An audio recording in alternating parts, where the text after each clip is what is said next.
कोई student chemistry में bright भी है और साथ में उसको जो प्रैक्टिकली जो है उसको लैब वगैरह एक्सपेरिमेंट करने में उसको बहुत इंटरेस्ट है जी अलग अलग कंपाउंड्स के साथ, वो जो केमिकल रिएक्शंस होते हैं उसमें इंटरेस्ट होता है।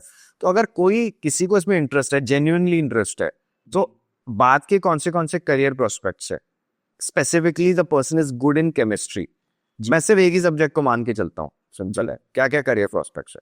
अगर सर स्टूडेंट को केमिस्ट्री अच्छा लगता है और उसको प्रैक्टिकल केमिस्ट्री ज़्यादा पसंद है तो उसके लिए भी बहुत सारा आगे स्कोप है। जैसे रिसर्च इंस्टीट्यूट है, उसमें R&D में आप जा सकते हो। R&D में रिसर्च एंड डेवलपमेंट हम जिसको बोलते हैं, उसमें बहुत सारी चीज़ों को, मतलब फार्मास्यूटिकल्स कंपनी है, हर जगह पे R&D लैब तो होती है। तो और फॉर्मुलेशन डेवलपमेंट, वो सब चीज़ों में भी स्टूडेंट्स आगे बढ़ सकता है। वो सब प्रैक्टिकल रिलेटेड ही स्कोप है, लेकिन उसको फिर से भी प्रैक्टिकल में उसको भले बहुत ज्यादा इंटरेस्ट हो, लेकिन उसको जो 12th में तो सबको इक्वली ही पढ़ना पड़ेगा। वो पढ़ना तो पड़ेगा, मतलब वो तो देखो, वो तो मैंडेटरी है। आप एक सब्जेक्ट को, क्योंकि आपको, और इनफैक्ट इंजीनियरिंग के पहले साल में भी, if I am not wrong, common subjects होते हैं, हर किसी को सब कुछ पढ़ना ही पड़ता है उसमें। और ये जो आपने जैसे कहा क्लिनिकल जो होते हैं ट्रायल्स, तो जैसे कोई ड्रग रिलीज होता है, जैसे कोई मेडिसिन, उसको अप्रूवल मिलने में यही सब तो ट्रायल्स होते हैं ना जी। उसी में जो सारे, अभी जैसे जो कोरोना की वैक्सीन आई थी, उसमें भी जो सारा ग्राउंड वर्क हुआ होगा, it will be a combination of biological aspects end of course chemistry, तो मतलब रह ही नहीं सकती उसके बगैर आप। जी, केमिस्ट्री तो बहुत जरूरी है सर। मैं खुद भी रिसर्च एंड डेवलपमेंट में 2.5 साल वर्क कर चुका हूँ एज अ रिसर्च साइंटिस्ट, तो मुझे एक्सपीरियंस है। वहाँ पे भी ये बहुत सारी चीजें जो है वो प्रैक्टिकल रिलेटेड ही होनी चाहिए। अगर हमारा माइंडसेट प्रैक्टिकल केमिस्ट्री का है तो वो सब में बहुत आगे स्टूडेंट्स बढ़ सकते हैं। अभी तो बहुत सारे स्कोप इंडिया में भी हैं।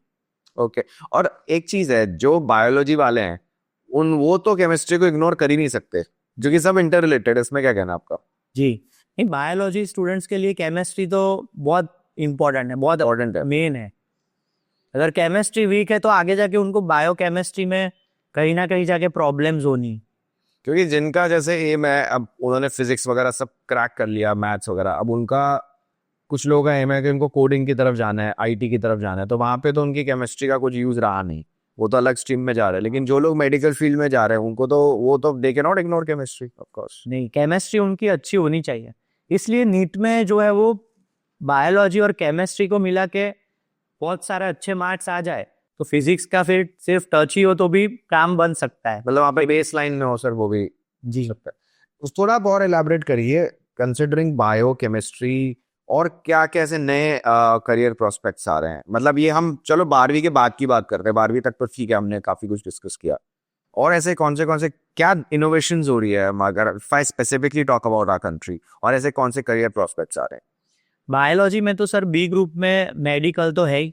मेडिकल में भी बहुत सारे अलग अलग, आपको पता ही है, हार्ट के पेशेंट्स हो ये, तो उसके लिए अलग अलग स्पेसिफिक डॉक्टर्स होते हैं।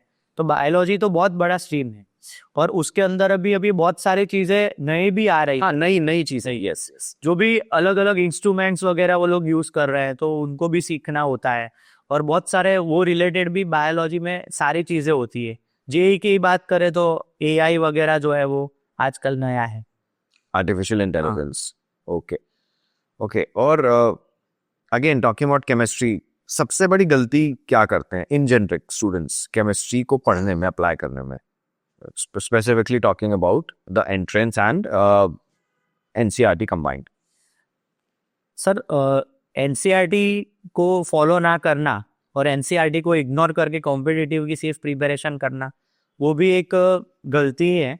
और दूसरी चीज ये है कि एनसीईआरटी को साथ में रख के बहुत सारे नंबर ऑफ क्वेश्चन सॉल्व करना।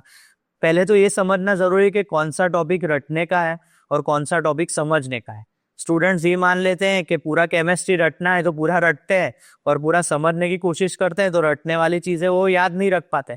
तो हर, जैसे केमिस्ट्री के 3 चीजें मैंने जो आपको बोली, इनऑर्गेनिक, ऑर्गेनिक और फिजिकल, वो तीनों की प्रिपेयर करने की अलग से स्टाइल है।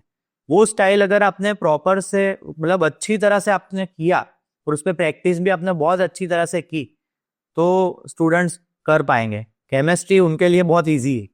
ओके और केमिस्ट्री को लेकर आपका कोई पर्सनल सुझाव, मतलब ये मैं सिर्फ एक आपका ओपिनियन या सजेशन कह रहा हूँ कि आपके हिसाब से टेक्स्ट बुक्स में ये होना चाहिए, स्पेसिफिकली जो बोर्ड्स की तैयारी मतलब करवाते हैं, तो आपके हिसाब से आपको लगता है ये अप्रोच लाना चाहिए, जो भी हमारा एजुकेशन बोर्ड है उनको ये अप्लाई करना चाहिए? आपका ऐसा कोई सुझाव है? मतलब just your thoughts on this.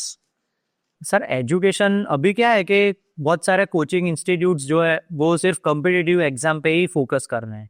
तो मेरे ख्याल से ये होना चाहिए कि स्टूडेंट्स जहाँ भी जाए और जहाँ भी प्रिपेयर करना चाहे, जो भी जिनके भी साथ, वहाँ पे उनको एनसीईआरटी कॉम्पिटिटिव सारी चीज़ें एक साथ उनको मिल जाए, वैसा अप्रोच होना चाहिए।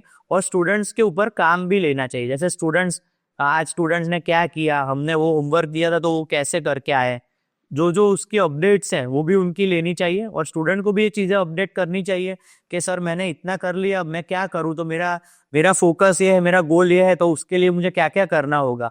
तो क्लैरिटी नहीं होती आजकल। मतलब क्या है कि स्टूडेंट्स पढ़ा लेते हैं, टीचर्स पढ़ा लेते हैं, स्टूडेंट्स पढ़ के और फिर चले जाते हैं, फिर अपने हिसाब से वो करते हैं, टेस्ट अपने हिसाब से कंडक्ट होती है तब टेस्ट दे देते हैं। फिर मतलब जो कम्युनिकेशन गैप जो दिख रहा है मुझे टीचर्स और स्टूडेंट्स में, उसके लिए स्टूडेंट्स को कैसे प्रिपेयर करना वो उनको नहीं पता, क्योंकि ये उनका पहला साल है।